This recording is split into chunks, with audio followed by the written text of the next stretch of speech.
పశ్చిమ గోదావరి జిల్లా ఉండి నియోజకవర్గ తెలుగుదేశం పార్టీ అభ్యర్థి మంతెన రామరాజు క్యాంప్ కార్యాలయంలో తెలుగుదేశం, జనసేన, బీజేపీ పార్టీల ఉమ్మడి విలేకరుల సమావేశం ఏర్పాటు చేశారు. ఈ సమావేశంలో ఎమ్మెల్యే అభ్యర్థి మంతెన రామరాజు మాట్లాడుతూ, నియోజకవర్గంలో కార్యకర్తలు, నాయకులు, ప్రజలు ఎవరూ కూడా టీవీలో మరియు సోషల్ మీడియాలో వస్తున్న దుష్ప్రచారాలను, అపోహలు నమ్మవద్దని పిలుపునిచ్చారు. తెలుగుదేశం పార్టీ జాతీయ అధ్యక్షులు నారా చంద్రబాబు నాయుడు మొదటి లిస్టులోనే ఉండి నియోజకవర్గ శాసనసభ అభ్యర్థిగా మంతెన రామరాజుని ప్రకటించడం జరిగిందని 3 పార్టీ ఇన్ఛార్జీలు తెలియజేశారు. నియోజకవర్గంలో ఉన్న 3 పార్టీ కార్యకర్తలు, నాయకులు, నియోజకవర్గం ప్రజలు ఉమ్మడి అభ్యర్థి అయిన మంతెన రామరాజుని అత్యధిక మెజారిటీతో గెలిపించాలని మీడియా ముఖంగా తెలియజేశారు. ఈ మీడియా సమావేశంలో 3 పార్టీల ఇన్ఛార్జీలు, Janasena party incharge Juttuka Nagaraju, BJP incharge Rammurthiraju పాల్గొన్నారు. చంద్రబాబు నాయుడు గారు కానీ, అదేవిధంగా పవన్ కళ్యాణ్ గారి మోడీ నాయకత్వంలో ఈ యొక్క రాబోయే రోజుల్లో ఉమ్మడి ప్రభుత్వానికి ఏర్పాటు చేయడానికి సంయుక్తంగా అందరూ కలిసికట్టుగా పనిచేయడం జరుగుతూ ఉంది. ముఖ్యంగా కార్యకర్తలు కోరుకుంటున్నాం, గ్రౌండ్ లెవెల్ అందరూ కూడా ఈ మే నెలలో జరిగేటువంటి, రాబోయే మే నెల 13వ తారీఖు జరిగేటువంటి ఎలక్షన్లో అందరూ కూడా పూర్తి స్థాయి నుంచి గ్రౌండ్ లెవెల్లో ఒక పంచాయతీ ఎలక్షన్ ఎట్లా చేస్తారో అలా చేసి అత్యధిక మెజార్టీతో మమ్మల్ని గెలిపించాలని అందరినీ కూడా కోరి ప్రార్థిస్తున్నాం. అదేవిధంగా బీజేపీకి సంబంధించి ఎక్కడైతే వారి స్థానాలు కేటాయించారో, అదేవిధంగా జనసేనకు సంబంధించి వారి స్థానాలు ఎక్కడైతే కేటాయించారో ప్రతి చోట కూడా కార్యకర్తలు ఉన్నటువంటి బంధువర్గం కానీ, నా ఫ్రెండ్స్ కానీ, సర్కిల్ కానీ అందరూ కూడా కష్టపడి పనిచేసి ప్రతి ఒక్క స్థానాన్ని 100% ఇక్కడ కూడా మనిషిలో మనోభావాలు ఎక్కడ దెబ్బతినకుండా కలిసికట్టుగా, అంటే జనరల్గా 175 స్థానాలు ఉన్నాయి. అంటే 175 స్థానాల్లో జనసేన కానీ, బీజేపీ కానీ యాస్పిరెంట్స్ ఉన్నారు, అలాగే తెలుగుదేశం యాస్పిరెంట్స్ కూడా ఉన్నారు. అలాగే పార్లమెంట్లు పార్టీ అంటే 200 స్థానాలు యాస్పిరెంట్స్ ఉన్నారు.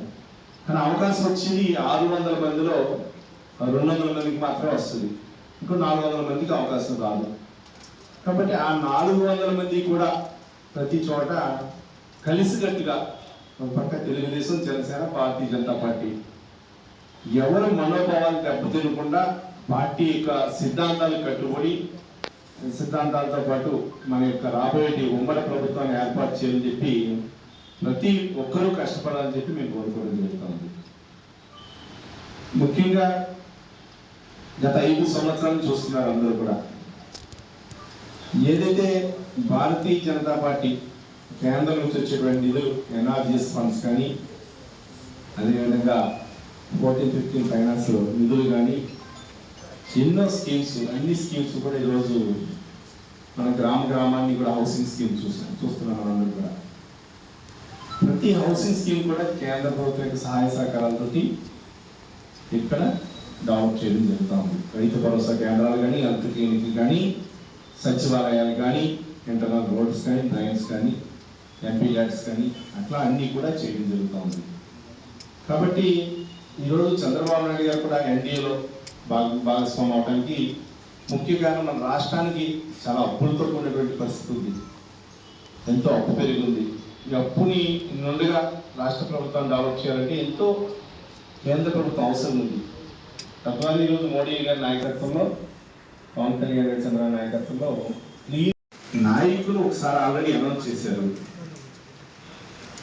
మీడియాలో వస్తుంది. మీకు ఎవరైనా లెటర్ రూపంలో కానీ వాయిస్లో చెప్పారా? చెప్పకుండా ఎందుకు వేస్తున్నారు మీరు? మీడియాలో రావటం అంటే దాని గురించి నేను ఎక్కువ స్పందించడం అవసరం లేదు. మా నాయకుడు ఏ నిర్ణయం తీసుకుని అందరూ కట్టుకోవడం బాగుంది. నేను స్థానికంగా శాసనసభ్యుడిగా 1500 కిలోమీటర్లు చేశాం.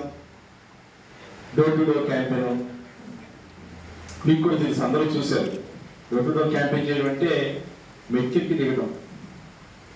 అంటే జనరల్గా మీరు కూడా ఒక రోజు మాతో పాటు డోర్ క్యాంపెయిన్లో ఒక వాటర్గా మీరు కూడా పాల్గొని రోజంతా ఉదయం సాయంత్రం దాకా చేస్తే దాంట్లో కష్టం సొమ్ము కూడా తెలుస్తుంది. ఈరోజు నాయకుల యొక్క నిర్ణయం ఇది. ఆ నిర్ణయాన్ని మేము ఏదైతే నిర్ణయం ఇచ్చారో ఆ నిర్ణయాన్ని మేము అమలు చేస్తున్నాం. గత 5 సంవత్సరాల నుంచి కరోనా నాకు 3 సార్లు వచ్చింది. కరోనా సమయంలో కూడా మార్కెట్లు దాటుకుని రెస్ట్రిక్షన్ ఏదైతే ఎన్ని ఉన్నా కూడా ప్రతి ఒక్కరికి కూడా వైద్య విషయంలో హాస్పిటల్కి పంపించడం, హైదరాబాద్ ఏఐజీ అవ్వచ్చు 4-5 హాస్పిటల్తో మాట్లాడడం కానీ, ఇక్కడ క్వారంటైన్ సెంటర్లో కానీ ఎప్పుడు కాల్ సెంటర్ లాగా ఎనీ టైం రాత్రి 2 గంటల సమయంలో కూడా మేము అందరికీ అందుబాటులో ఉండి పనిచేసాం. తదుపరి పార్టీ యొక్క ఏ కార్యాచరణ చెప్తే ఆ కార్యాచరణ పరిపూర్ణంగా చేయడం జరుగుతూ ఉంది. ప్రతి కార్యక్రమంలో కూడా మీరు కూడా చూస్తూ ఉన్నారు.